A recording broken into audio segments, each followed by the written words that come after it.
Olá, sejam bem-vindos e bem-vindas a mais um CESP Entrevista. Hoje colocamos em pauta o BIM, o Building Information Modeling, atualmente absolutamente essencial às áreas de arquitetura, engenharia e construção. Para falar sobre o tema e sua importância, e também sobre as iniciativas do CESP para qualificar os profissionais em BIM, recebemos Rosângela Castanheira, considerada uma referência no tema.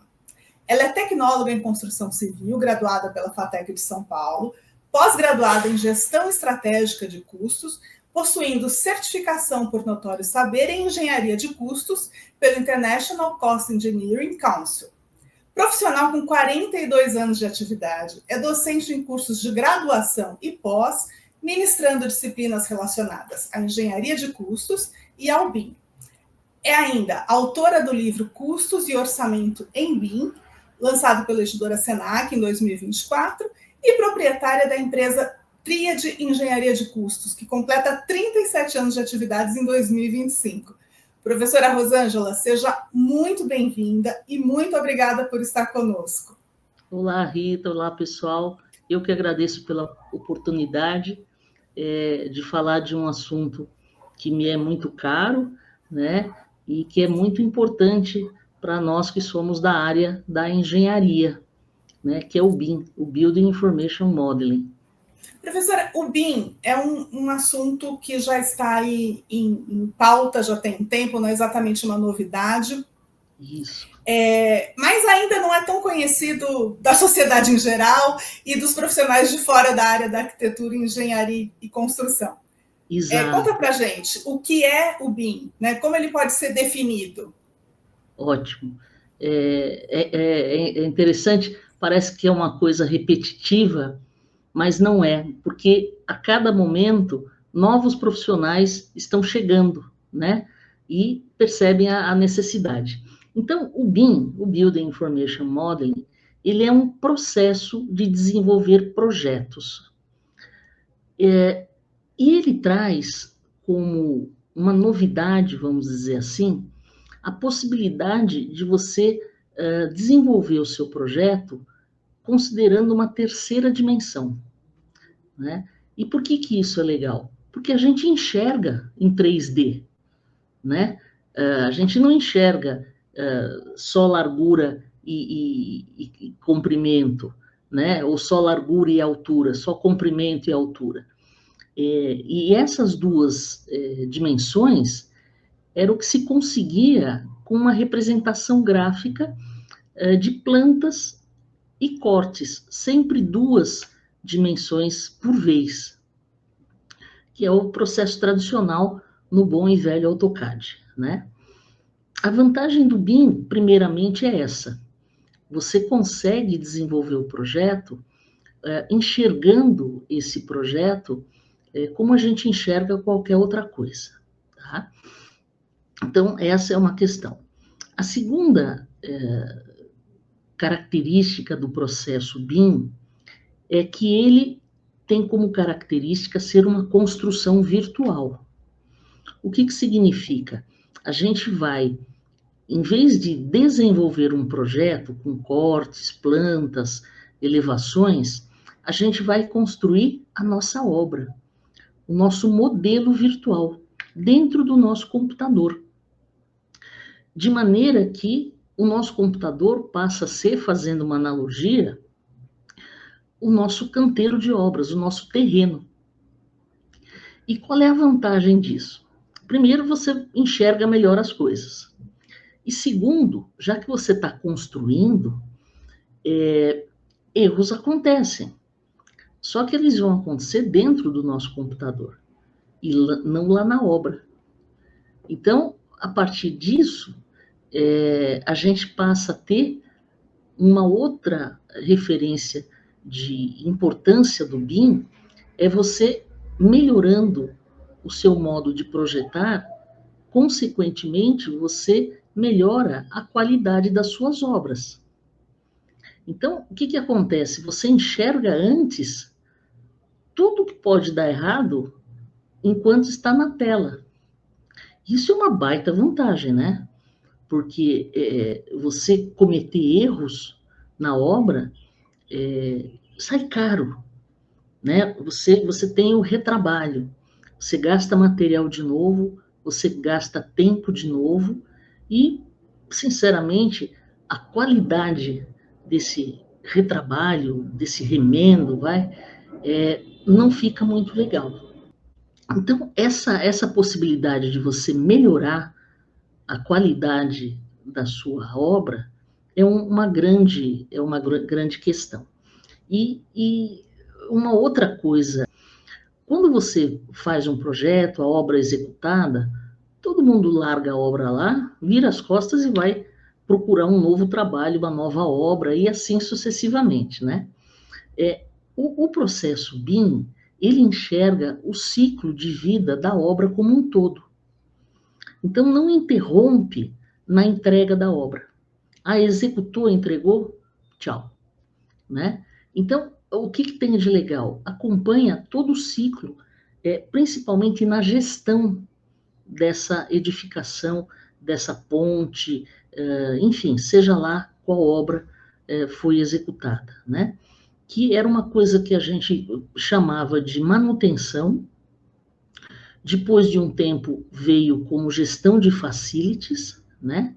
E dentro do BIM tem a nomenclatura de gestão do ativo, onde o ativo é a obra no seu uso, né? No uso para o qual o projeto foi desenvolvido. Então, basicamente é isso. É um modo de você desenvolver projeto que facilita o desenvolvimento desse trabalho e melhora o produto, que é a obra propriamente, né? E traz um novo enfoque, cobrindo o ciclo de vida desde o briefing do nosso contratante até a gestão da obra que foi entregue. Agora, eu percebo que há muita confusão em relação ao que está incluído nesse processo. Muita gente, eu me lembro que tempos atrás as pessoas achavam que o BIM era um software, por exemplo. Então não fazemos mais no AutoCAD, agora nós fazemos no BIM. Não é isso, você usa aí um conjunto de softwares para o processo BIM, mas não é exatamente isso, né? Que conjunto de ferramentas e de saberes, enfim, é necessário para que uma obra seja projetada, construída e mantida depois nesse processo BIM, professora? Excelente, porque ainda hoje, Rita, depois já de algum tempo, as pessoas fazem ainda essa confusão. E vou abrir um parênteses aqui, se você me permite. O pessoal mesmo que já estava engajado no BIM, digamos que cometeu alguns equívocos, dando muita importância à ferramenta. E parece que estão fazendo meia-culpa e voltando para trás, né? Mas essa confusão do software ser BIM, né? Era uma brincadeira que até hoje a gente faz. BIM é Revit, Revit é BIM. Não.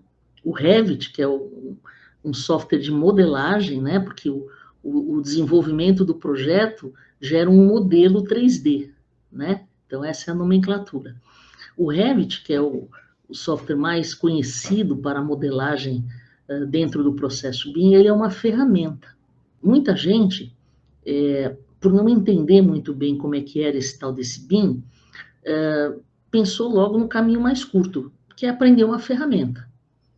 Né? Hoje em dia você abre o YouTube, tem tutorial para fazer qualquer coisa, né? Coisas legais e coisas não tão legais, inclusive, né? Então você aprende o software. Né? Quando você compra o software, você tem direito a um treinamento, você tem tutoriais. E aí o pessoal foi meio que juntando as coisas, mas com foco na ferramenta. Só que a ferramenta, sem o processo, sem o caminho, ele é um carro desgovernado, minha gente. Tá? E o pessoal mais antigo meio que ficou falando sozinho durante um período, porque a moçada achou mais fácil começar pela ferramenta. Por quê? dava menos trabalho de entender e de explicar, né? Só que esse caminho, durante um período, ele foi entendido como interessante. Só que começou a dar problema. Por quê? O pessoal começou a chegar em lugar errado, começou a ter acidente no meio do caminho, porque não havia um caminho a ser percorrido, não havia um mapa, né? Não tinha uma trajetória. E quem é que traz essa trajetória? O processo. E agora nós estamos numa febre de lembrar que BIM é processo, não é ferramenta, né? E é engraçado, a gente tem altos e baixos, né? De vez em quando a gente recua e a gente anda um pouquinho. Agora a gente está na descoberta de alguns que se equivocaram, mas enfim, voltaram para a luz, né? E perceberam que as ferramentas são importantes, muito importantes, porque sem elas a gente não agiliza o trabalho, mas que o processo para o uso dessas ferramentas é muito mais importante, porque você consegue fazer projeto sem a ferramenta, porque a gente fazia lá como os incas, né, que nem o pessoal fala hoje em dia, como os astecas, né? A gente consegue fazer, me dá um lápis, uma régua e um papel que eu consigo fazer um projeto para você, fazer um dimensionamento e tudo mais, né? Agora, sem o processo, porque mesmo fazendo com papel e uma lapiseira aqui, uma calculadora, eu preciso de um processo para desenvolver. Então, veja como é rico o conceito e como ele se superpõe à ferramenta, que, repito, não é menos importante. Mas as duas coisas precisam se unir, sabe, Rita? E trabalhar de maneira colaborativa, né? O BIM como um processo, e como todo processo, na verdade, ele tem basicamente 3 pilares, né? Você precisa de tecnologia, e aí a gente inclui hardware e software. A gente precisa de políticas, né? Para como é que a gente desenvolve tudo isso, né? Como é que se desenvolve a modelagem para cada uso que a gente quer desse modelo. E isso envolve pessoas que precisam estar envolvidas nisso, tá? E isso tudo cria procedimentos, né? E para cada situação, diferente quando a gente tinha o desenvolvimento apenas com o software AutoCAD, a gente tem hoje em dia muitas ferramentas, né? Tanto que se diz que o processo BIM, ele não é um processo de um software único, né? Então, era um problema que antes a gente não tinha. Por quê? Porque todo mundo usava um CAD. Não necessariamente o AutoCAD, mas podia ser o ZWCAD, o DWCAD. Tem uma série de marcas cuja extensão de arquivo era o tal do DWG. Então, todo mundo conseguia trocar arquivo. Quando a gente faz essa migração, a gente tem um leque de possibilidades que se adequam, muitas vezes, a cada especialidade, a cada disciplina que compõe o desenvolvimento de um projeto, tá? Então, você pode fazer tudo num software único. O Revit, por exemplo, o ArchiCAD, pode.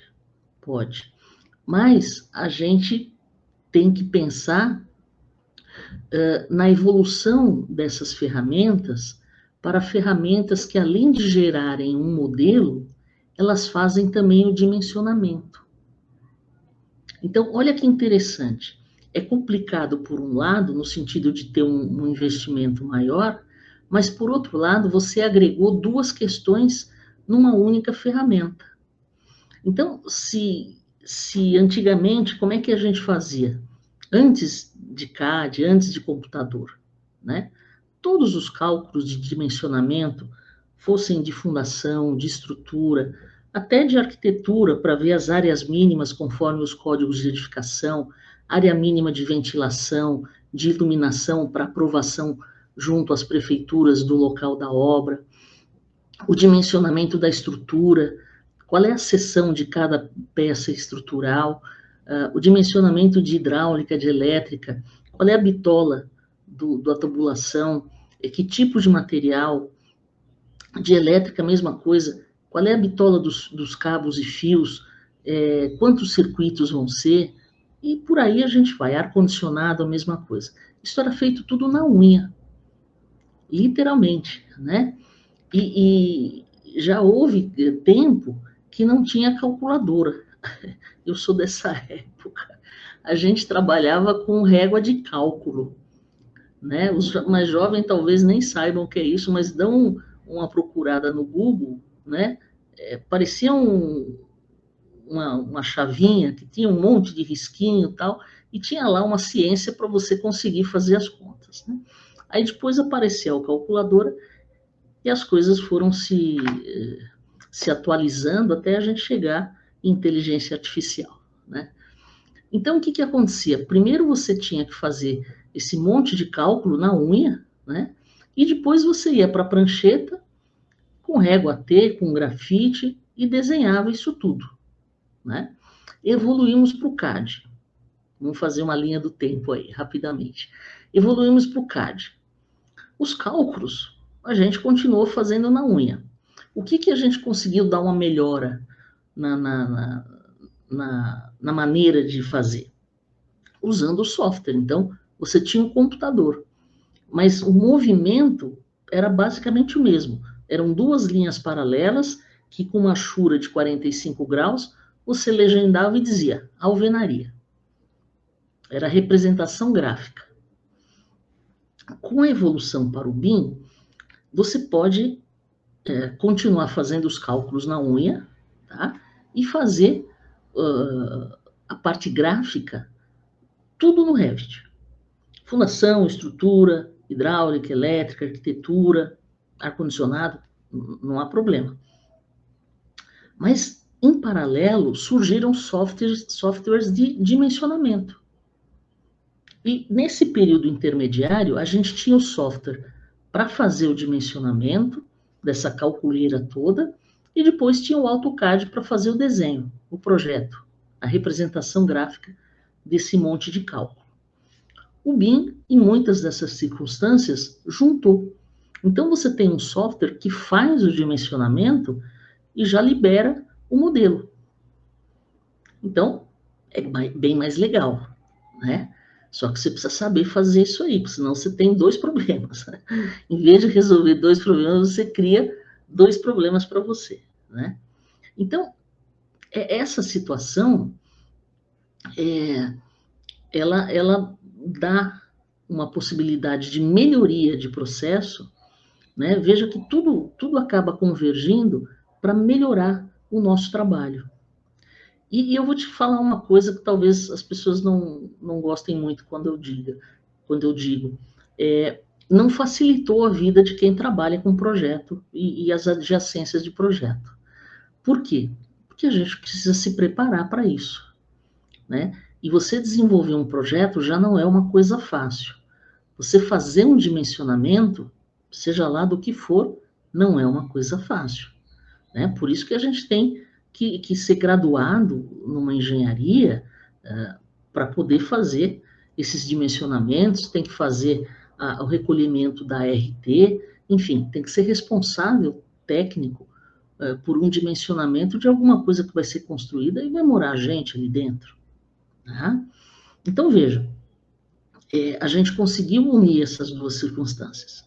Então, para cada disciplina, você acabou tendo com o tempo o que a gente chama de software especialista, mas que precisa ser pilotado por alguém que saiba pilotar, mas que saiba o caminho também.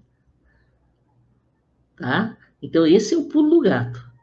E o que acontece? Nada é automático, que também é uma outra questão que falam muito do BIM. Tudo é automático, tudo aperta um botão. Não é assim, gente. Os processos precisam ser desenvolvidos. Tá? Há apesar de ser um processo, ele tem um protocolo, e de cada protocolo você cria um procedimento. E aí você aplica, você desenvolve esse procedimento. Aí você vai me perguntar, poxa, antes todo mundo usava o mesmo software. Então era fácil um abrir o arquivo do outro. E agora, se são vários programas, o arquivo que cada um desses vários programas, como é que eles conversam? Então, existe aí uma espécie de um PDF que unifica essa extensão de arquivo, né? Mas não é um PDF simplesmente, né? O IFC é uma linguagem universal que faz com que todos esses softwares sejam entendidos uns pelos outros. E aí, qual é a função desse IFC, Rita? É ler as informações de determinado software, entender todas essas informações, traduzir por uma linguagem de máquina, carregar isso tudo, e aí fazer com que o software seguinte leia e interprete essas informações. Então, ele lê, traduz e interpreta, e faz a ponte de 2 ou mais softwares, né? Então, essa questão é mais uma coisa que a gente precisa aprender. O que é esse tal de IFC? Óbvio, você não precisa se aprofundar. Nem tudo você precisa virar um especialista, né? Porque senão o pessoal já vai estar apavorado da gente estar falando aqui, né, Rita? Então, mas precisa estudar, viu, gente? Isso aí eu não vou poder mentir para vocês, tá? Tem que estudar, tem que correr atrás, né? Mas o IFC tem essa função de transportar informações entre softwares que falam idiomas diferentes, né? E levar essas informações sem perda.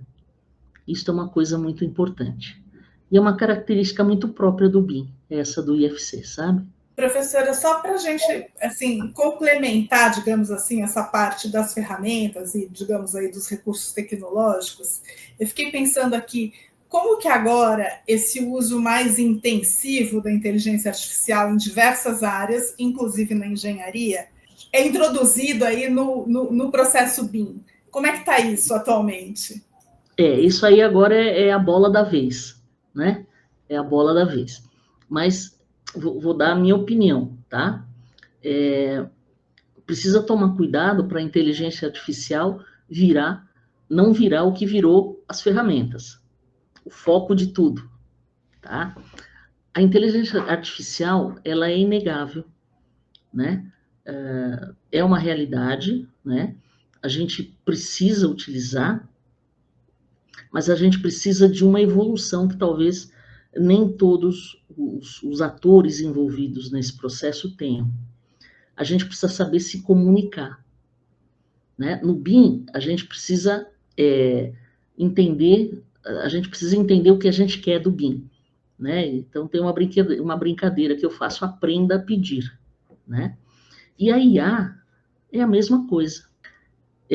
Uma postagem no LinkedIn, há um tempo atrás, uma pessoa se manifestou dizendo que essa IA era muito ruim, que isso aí não era tudo que estavam prometendo. E aí ele fez um experimento. E ele escreveu assim, pediu para o ChatGPT, desenhe um quarto, um ambiente, sem nenhum elefante cor-de-rosa. E aí ele mostrou a imagem. Havia um quarto e havia um elefante cor-de-rosa. Ele falou, eu pedi sem nenhum, né? E ele desenhou com um elefante. Aí eu falei, tá. Aí eu escrevi para ele, antes disso eu fiz o experimento, né? E aí eu escrevi, eu falei, o problema é o seguinte, ele fez certo. Você pediu sem nenhum. Você negou a negação. Menos com menos dá mais. Aí eu falei, tenta essa sintaxe, com nenhum. E aí eu fiz e postei, né? Aí ele falou, Nossa, nunca tinha pensado nisso. Então, essa é uma dica. O pulo do gato da inteligência artificial é o tal do prompt, que tem muito a ver com a sintaxe, no sentido gramatical, inclusive, tá? E a gente tomar cuidado com esses vícios, com essas maneiras, né? Entrei para dentro, subi para cima, a luz dormiu acesa, essas coisas que são coloquiais, para a gente não reproduzir, porque ele não tem esse filtro, ele é uma máquina, assim como a ferramenta. A ferramenta precisa de um piloto.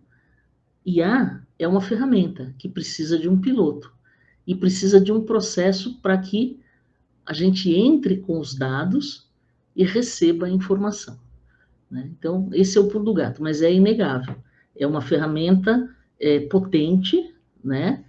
E que vem para agregar. Vem para agregar, né? Então, só tem que tomar esses cuidados, como toda ferramenta, penso. E não achar que é uma solução milagrosa que vai Não, dispensar as pessoas de se qualificarem, de saberem o que estão fazendo e de se responsabilizarem pelo que estão fazendo. exatamente.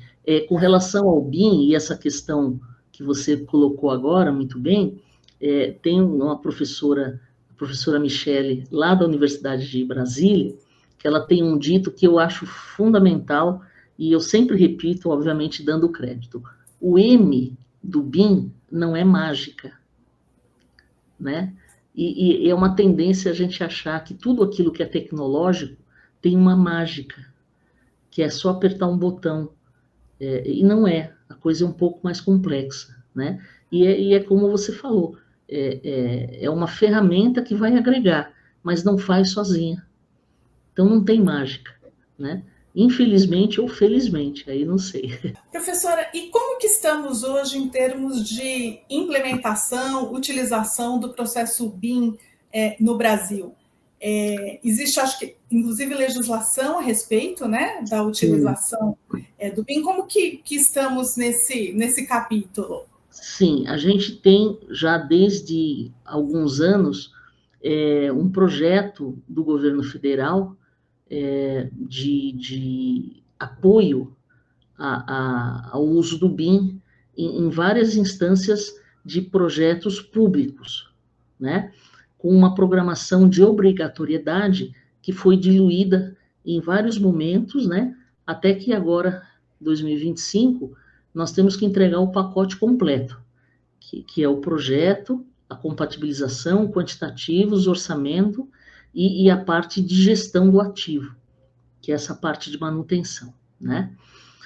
Por conta disso, a sociedade técnica envolvida nesse assunto começou a se movimentar junto com a ABNT, e a gente tem já um conjunto de normas que precisam também ser estudadas, né? Como a 15965, que é uma norma de classificação, que tem a finalidade de identificar e agrupar os elementos construtivos, para que elas sejam melhor gerenciadas dentro do modelo, né? A 19650, que é uma norma importantíssima, que fala de processos de projeto. Ela é fundamental que a gente entenda como é que cada um dos envolvidos no processo de desenvolvimento de um projeto, usando o BIM, o que precisa entender e como interagir, né? Essa é uma norma de extrema importância. E uma outra norma, que não é uma norma, é uma prática recomendada para a contratação de CDE. O que é o CDE? É o ambiente comum de dados. É como se fosse um Google Drive, um OneDrive, mas um pouco mais inteligente. Primeiro, ele abre os arquivos que são gerados, né, nesses programas específicos. E ele consegue com que os profissionais envolvidos tenham uma interação ali dentro. Então, isso facilita muito a gestão, né? Porque o BIM também tem como palavra de ordem a gestão. Isto é muito importante. O BIM, ele não pode ser entendido como um fim, e sim como um meio, né? Esse é um erro também que as pessoas estão se dando conta. Não, nós temos que fazer BIM. Tá, mas você não sabe nem para que você quer o BIM, né? Então, o meio para você, qual é o fim de você adotar BIM na sua empresa? É você melhorar a performance dos seus projetos, das suas obras, né? Qual é o meio para você conseguir esse fim? É a metodologia BIM.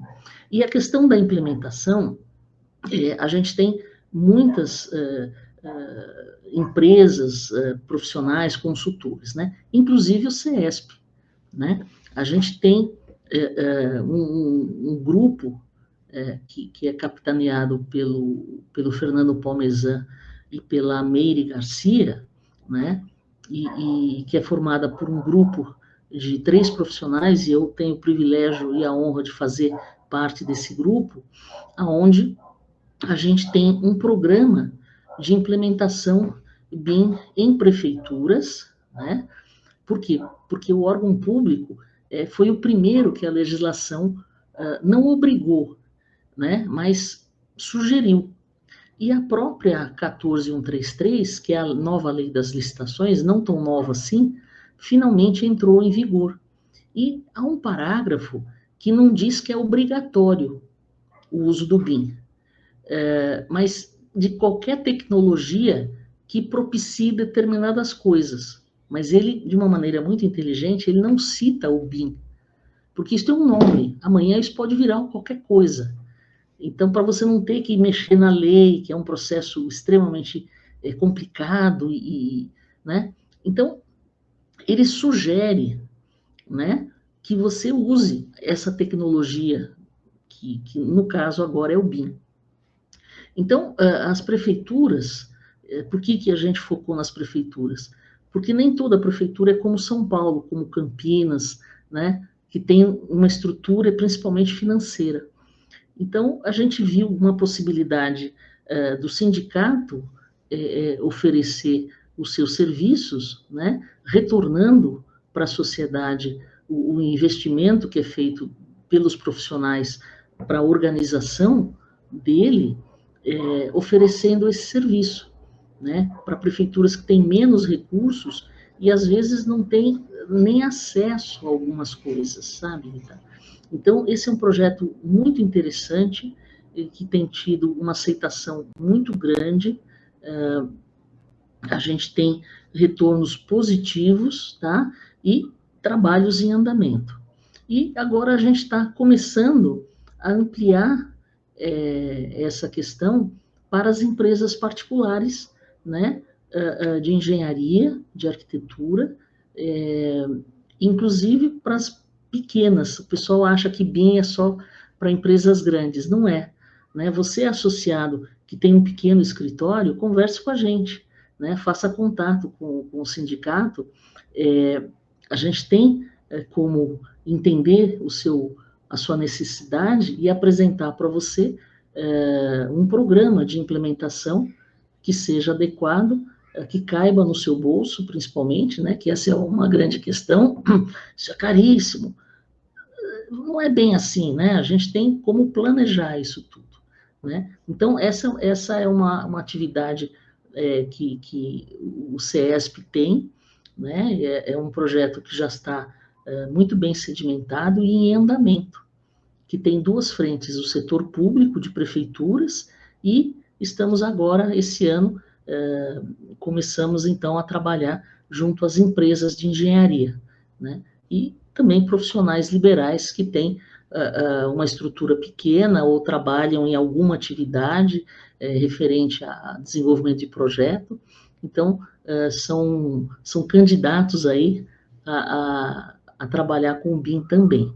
Então, esse é um serviço bem interessante que o CESP está disponibilizando para as prefeituras e para a engenharia, não só especificamente para associados. Agora, professora, o CESP tem esse projeto que está em andamento, de levar o BIM para as prefeituras, e ele envolve também a qualificação dos profissionais, porque uma outra preocupação do CESP, eu sei, é levar a qualificação para os profissionais da engenharia de um modo geral, por meio do CESP Educação, mas tem esse foco no BIM, inclusive aproveitando a parceria com esse grupo que a senhora mencionou, do qual a senhora faz parte, que é de excelência nessa área, né? Com conhecimentos complementares. E já com o gancho nesse esforço do CESP, de um modo geral, como que é o quadro hoje de qualificação dos profissionais para poderem atuar com o processo BIM? Seja os que estão no mercado ou os que estão se formando agora. As universidades estão dando conta disso, os engenheiros, arquitetos que estão indo para o mercado agora? Esse é um ponto muito importante que você citou, Rita, porque a gente precisa aprender a fazer BIM. A gente precisa entender o que é isso e como é que a gente pilota essas ferramentas e como é que a gente desenvolve esse processo. Então, dentro do CESP Educação, existe esse projeto que eu comentei agora com você e com o pessoal que está nos assistindo aqui, mas a gente tem um braço de qualificação profissional, né? Então, inclusive, a gente tem programado aí para mais para frente, a gente não tem a data ainda, mas deve ser ainda, talvez no comecinho de julho, final de julho, a gente está organizando as agendas, a gente vai oferecer um curso base, para justamente a gente colocar todo mundo no mesmo patamar de entendimento do que é o processo BIM, para que ele possa evoluir dentro dessa questão nos seus escritórios, né? Que às vezes ele não fez isso até agora por falta de conhecimento ou por assessorias e consultorias mal dimensionadas, né? Isso é uma grande questão que nós temos também. E por que isso é importante? Porque o mercado precisa de gente qualificada. A gente tem pessoal qualificado? Tem. Não vou dizer que não tenha, mas ainda precisamos de mais. Por quê? Porque o campo da engenharia, ele é muito vasto, né? E a gente precisa abrir esse leque de possibilidades, não é? Então, você me perguntou sobre as universidades. Elas dão conta, em parte. Porque você mexer num programa de grade curricular não é uma coisa simples. Existem movimentos para que isso aconteça, né? A gente tem um movimento muito forte lá na Unicamp, que é capitaneado pela professora doutora Regina Ruschel, né? Que tenta arduamente fazer essas inserções, né? Aonde a gente tem um pouco mais de espaço, vamos dizer assim, para essa qualificação, nos cursos de pós-graduação, né? Dentro das universidades, das faculdades, né? Que aí são focadas no BIM, né? E temos também cursos de curta e média duração, como esses que o CESP tem para oferecer para os interessados, associados ou não, né? E é muito importante, porque apesar de ser uma coisa que já está aí há algum tempo, como a cada dia chega gente nova no mercado, a informação chega ao pessoal que não é nem tão novo, mas a necessidade acaba trazendo essa questão.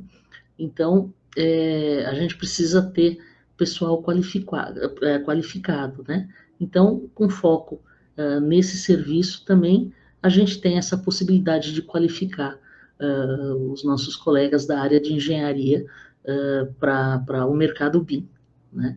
Então, veja que a gente está tentando dar uma base muito sólida, né, para quem tiver interesse fazer isso, trilhar esse caminho através do CESP. Enfim, então, engenheiros, mas não só engenheiros, engenheiras, arquitetos, arquitetas e profissionais aí da área da construção, fiquem de olho, porque em breve uma oportunidade muito boa, e esse curso agora deve sair em julho, em data ainda a ser definida, vai ser gratuito, certo, professora? Isso, gratuito, para não ter desculpa, gente, para vocês entenderem o que é, e entenderem a importância de você fazer um investimento. Então, esse aqui, para nivelar e para tirar todas as dúvidas que vocês venham a ter sobre esse assunto, o CESP vai oferecer de maneira gratuita esse curso, tá? Esse vai ser online. Então, como o CESP atinge vários municípios do estado, né? A gente não tem concentrado só em São Paulo capital. Isso abre um leque de possibilidades para os colegas que estão no interior estarem conosco de maneira virtual, como estamos aqui agora, para a gente ter, então, essa qualificação inicial, básica, é verdade, mas acho que é importante vocês começarem isso na trilha já adequada para vocês desenvolverem aí o BIM nas suas empresas, nos seus escritórios. Então, esse aqui vai ser gratuito e online ao vivo, não vai ser gravado, gente. Tá? Então, a dúvida, a conversa ali, o bate-papo, ele vai existir. Então, isso é muito importante, porque às vezes o pessoal acha que é gravado, fala, isso aí, puxa vida, se eu tiver uma dúvida, não, a gente vai fazer ao vivo, para justamente a gente poder passar essa informação e tirar as dúvidas de vocês, para a gente ter essa interação, né, Rita? Isso é importante. Sim. Mas é gratuito, isso é bem legal. Oportunidade valiosa, curso online, gratuito, focado no que os profissionais precisam saber para entrar nesse universo BIM e ministrado por um grupo aí de excelência, papas do BIM, entre eles estamos todos no mercado trabalhando diretamente aí com esse assunto. Então, mão na massa de gente que trabalha com isso. Não? Todo mundo é acadêmico, claro, mas somos praticantes também nas nossas atividades, nos nossos escritórios. Né? Professora, eu agradeço muitíssimo a sua participação aqui conosco, informações muito úteis, reflexões muito importantes para a profissão. Muitíssimo obrigada, professora. Imagina, eu que agradeço aí, Rita, a oportunidade de conversar e seguimos à disposição aqui, esperamos vocês aí no nosso curso, que em breve vai ser divulgado para vocês. Muito obrigada. E muito obrigada também a você que acompanha a mais esse CESP Entrevista. Fique sempre de olho no canal do CESP para conteúdos importantíssimos como essa entrevista com a professora Rosângela Castanheira. Até a próxima!